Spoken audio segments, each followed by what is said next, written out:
Salut les amis, bonjour à tous, bonjour, bonjour. Bah regardez l'état des caniveaux à Grenoble, c'est incroyable. Il y a l'eau qui s'écoule même plus. Quelle merveilleuse idée, mais quelle merveilleuse idée de mettre des terrasses comme ça. Alors que normalement c'est un emplacement pour voiture. Aïe aïe aïe, regardez-moi ça. Regardez comme c'est bouché.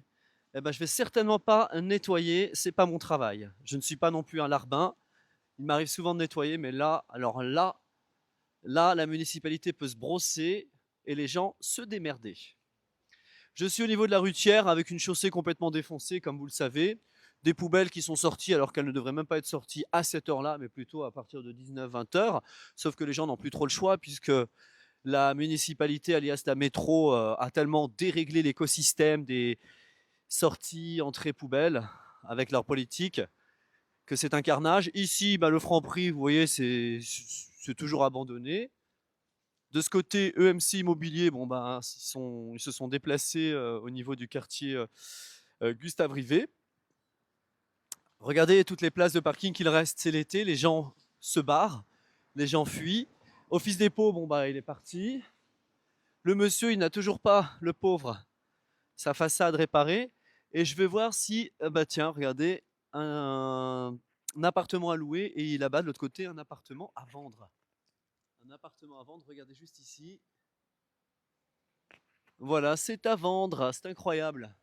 Alors il y a quand même une bonne nouvelle dans la ville du crime. Il faut savoir qu'après des années et des années de non-fonctionnement, de tentatives pour faire fonctionner cette fontaine à bulles, eh bien à boules, excusez-moi, eh bien aujourd'hui, je pense que nous sommes aux prémices de la remise en eau de cette fameuse fontaine, puisque des personnes sont venues pour installer évidemment ces dispositifs. Regardez comme c'est fantastique. Alors bientôt cette fontaine va être remise en fonctionnement. Alors des déchets, il y en a systématiquement, voilà. C'est l'ensauvagement de la population et la paupérisation du quartier qui s'inscrit dans le laxisme de la municipalité qui n'entretient rien, qui abandonne tout, qui méprise sa police municipale, qui n'assure pas la sécurité des citoyens. Voilà les amis, bienvenue dans la ville du crime, Grenoble. Ensuite, on a de gros efforts de la part des services anti-TAC pour repeindre les boîtiers électriques systématiquement éventrés. Évidemment, notre extrême gauche toujours en train de mettre des affiches sur des affichages non autorisés, qu'on appelle affichage sauvage.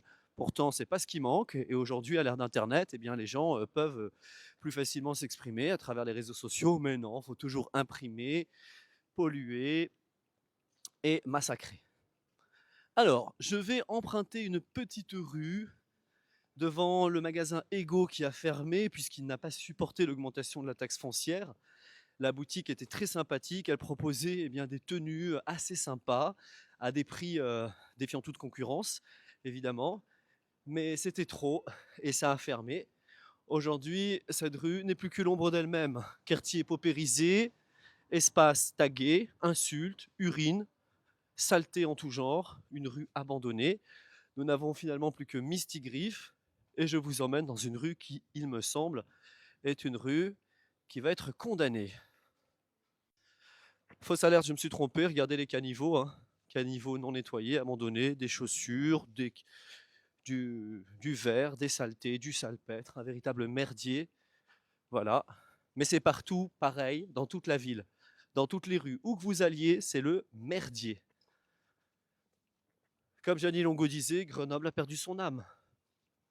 Alors c'est sans parler hein, des actes de vandalisme, des multiplications terribles d'actes malveillants, des cambriolages.